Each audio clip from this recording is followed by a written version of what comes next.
One evening, after a regular day, I had sent Amanda a few messages earlier and later a call or two, but I never heard back.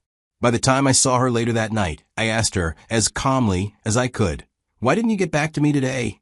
"I've been texting and calling." She looked at me like I was overreacting.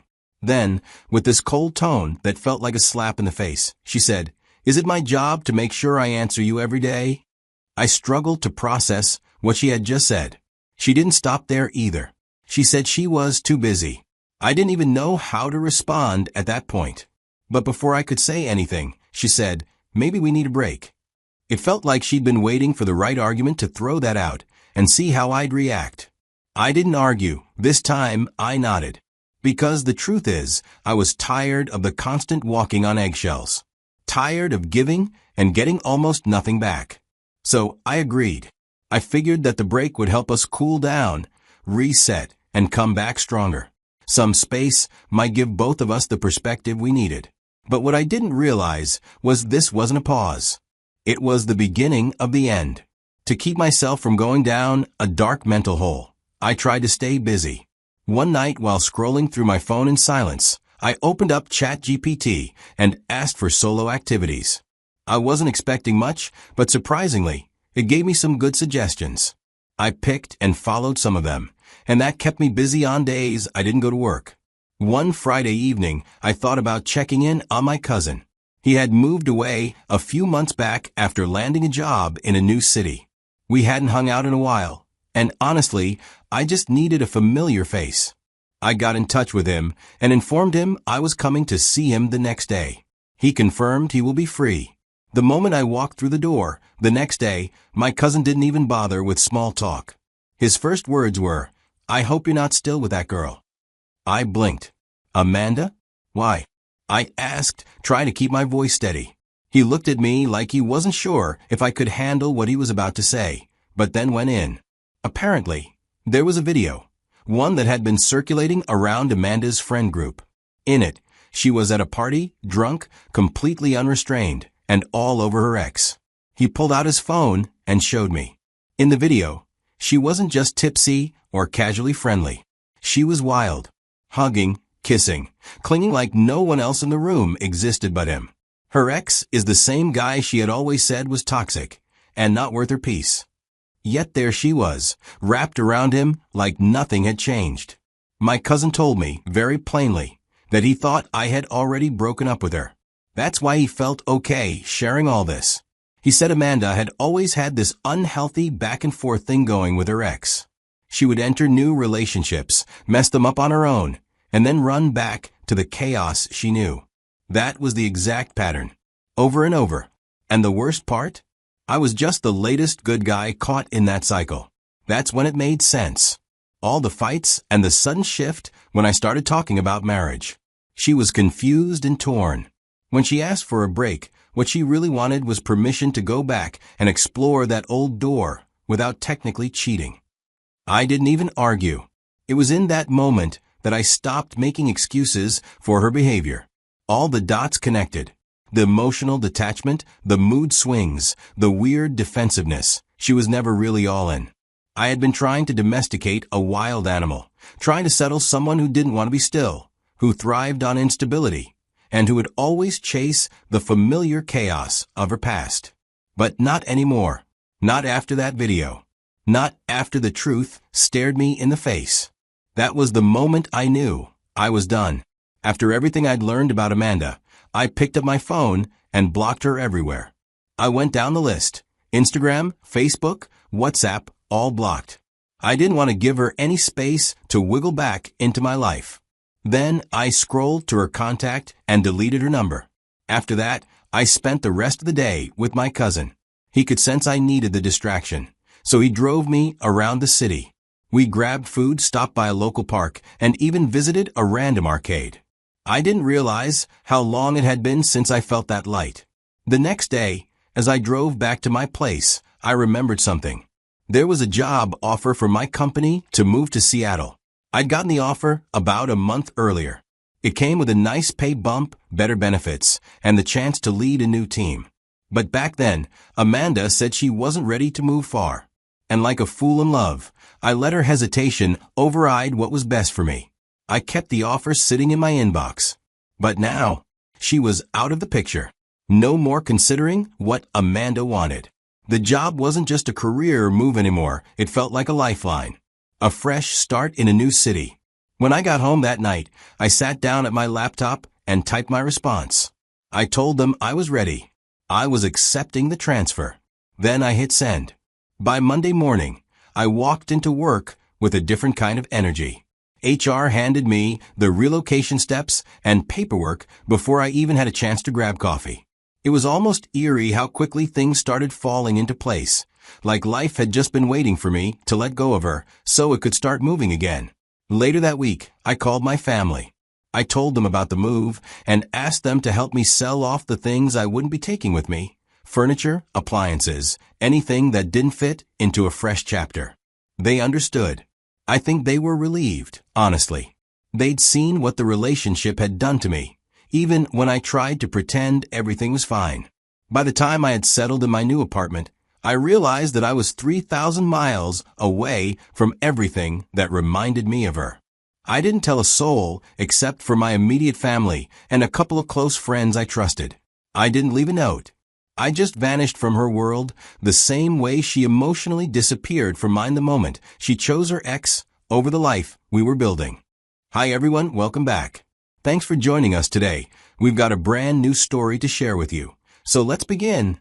My name is Robert. The moment my fiancée asked for a break, that flipped everything upside down. When I found out why she really wanted that break, I gave her the break she wanted, and then some by disappearing. Here's how everything happened. I met Amanda several years ago, long before anything romantic ever started between us. It was actually my cousin who introduced us. Back then, she was just someone I saw occasionally. We were always friendly, shared laughs, and made small talk. But we never crossed into anything serious until about a year and a half ago, when things finally lined up and we started dating officially. To be honest, once we got together, I fell fast and hard. I had this vision of us in my head. I could already see us married, maybe with kids someday. So, naturally, I shared this with my cousin, the same one who introduced us. And I'll never forget how that conversation went. He didn't outright say anything cruel or confrontational. No bold statements like she's bad for you or you're making a mistake. Instead, it was more of a subtle nudge. He gave me this look and said something like, "I don't know, man. She just doesn't seem like the kind of girl that fits the life you're trying to build." That was it. At the time, I took it personally. I mean, here I was thinking I found someone special, and my own cousin was planting doubts. I brushed it off and chalked it up to jealousy or maybe some misplaced judgment. In my mind, he just didn't get it. I told myself, he doesn't see what I see in her. So after that conversation, I basically cut him out of that part of my life. I stopped bringing Amanda up around him, stopped giving him updates about us. And when I eventually proposed, I didn't even tell him. Looking back now, I can admit he wasn't trying to sabotage me. He was trying to protect me in his own awkward, quiet way. But I was too far gone, too in love, too invested in the idea of who I wanted Amanda to be instead of who she really was. That early warning, I ignored it. And I paid the price later. On the day I proposed to Amanda, I got down on one knee and pulled out the ring. I felt her hesitation. She froze for a second longer than what felt normal. And in that moment, I knew she hadn't seen it coming. And I could tell she was trying to process it all. At first, she didn't give me an answer. I could feel her pulling back emotionally. Then she said yes. She accepted the ring and gave me a hug that felt more reassuring than affectionate. I convinced myself that some people need more time to adjust to the idea of forever. When Amanda said yes to my proposal, I remember feeling we were finally on the same page. But I was wrong. That acceptance didn't bring peace. It opened the door to a new chapter filled with tension and cracks I hadn't seen coming. Arguments that used to be rare and short-lived started happening more frequently. Suddenly, it felt like we were always on edge, walking on eggshells around each other. What used to be minor would blow up into full-blown arguments. It felt like every little miscommunication turned into a dramatic event. And what hurt more was that it felt one-sided. I wasn't looking for fights. I just wanted peace. But somehow, everything I said seemed to push us further apart. I didn't want to give up, so I suggested we try therapy. She wasn't having it at first. She said therapy was for people with real problems. But I pushed gently, explained it was about figuring things out before we got to that point. After a few more rough weeks and more silence than conversation, she finally said she'd try it. We started attending therapy together. And for the first time in a long while, I felt like maybe we were actually getting somewhere. In one session, Amanda broke down. She talked about things I'd never heard before. Childhood stuff. Things she had buried and never told anyone. It was hard to hear, but it explained so much. Her defensiveness. The way she'd shut down when things got too close, too real. That session changed me. I stopped seeing her as just my fiancé who was acting out, and started seeing someone still carrying scars that no one ever helped her heal. I became more patient. I listened more. I worked harder to create a safe space for her, not just physically, but emotionally. I wasn't just doing the bare minimum. I tried everything I could think of. I started planning little getaways, just the two of us. Weekend trips. Simple, intentional time together where we could laugh again, talk without tension. I arranged date nights, sometimes cooking at home with candles, just to make it special. For a while, it looked like it was working. But then I made the mistake of bringing up wedding planning. The moment I said something about dates or venues or even a guest list, it was like flipping a switch. The same old behavior came flooding back. Irritation, snapping over small things, shutting down, or picking fights. It felt like everything we'd built up was slipping right through my hands. I was blindsided. We'd done the work, hadn't we? We had gotten through therapy. We had started to reconnect. But the moment commitment became real again, so did the chaos. I can't lie, I was confused, tired, emotionally drained. I didn't understand why the idea of spending our lives together brought her so much resistance. I tried to love her through the mess, but it always felt like just when we got close to stability, she'd sabotage it. And I started asking myself quietly, how long can I keep doing this? How much more am I supposed to give before I accept the truth? For a few weeks, it was peaceful, even with all the adjustments. Then, the call started. It began with one random number, then another, and another, back-to-back days. Always the same pattern. Silence followed by the buzz of a call from a number I didn't recognize. I didn't pick up. I had no interest in playing detective to figure out who was behind the screen. I already had a gut feeling who it was. Then I received a text message that confirmed my guess. Just one line, why did you block me everywhere? There was only one person whose question could have come from, Amanda. For a brief moment, I actually considered replying, but I ended up blocking that number too. What followed was a string of pathetic attempts to get under my skin. Messages dripping in guilt and manipulation. Things like, I was just confused, or you're really going to throw everything away? One even said, I didn't think you'd be this cold. Every time she texted, I didn't even read past the first line before blocking the new number. It was like swatting flies. She'd try again from another burner phone or texting app, and I'd shut it down just as quickly. I didn't respond once. Not out of spite, but out of principle. Weeks went by, and the text slowed. Eventually, they stopped altogether. So, sometime later, a month or two, my phone rang. It was one of our mutual friends. This guy had no clue I had even moved. He was just calling to catch up. We talked about work, life, and random stuff. Then, just casually, as if he were asking me if I'd watched a new movie or heard a song, he said, "Oh, by the way, Amanda's been asking around about you."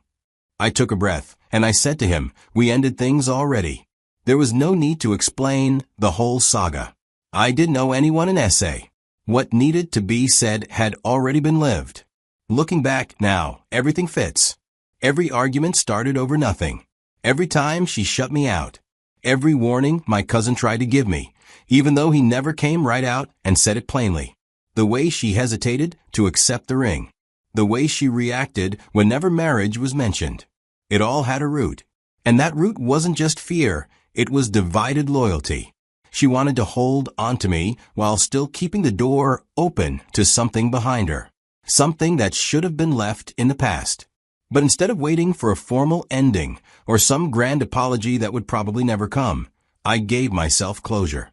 Now, if there's one thing I've learned through all of this, it's that love should never feel like a battlefield. Relationships will have ups and downs, sure, but if your peace is constantly being disturbed, if you're walking on eggshells more than you're smiling, that's not love. That's a warning. So, I want to leave you with some hard-learned lessons. 1. When people show you confusion, believe it. When someone claims to love you, but also needs a break to figure out what they want, it usually means they already know what they want, and it's not you. 2. Trust your gut, but don't ignore your circle. My cousin didn't say much, but he said enough. I chose not to hear it at the time. Sometimes the people who love you the most won't be loud about their warnings, but that doesn't mean they're wrong. 3. Closure isn't something someone gives you. It's something you create.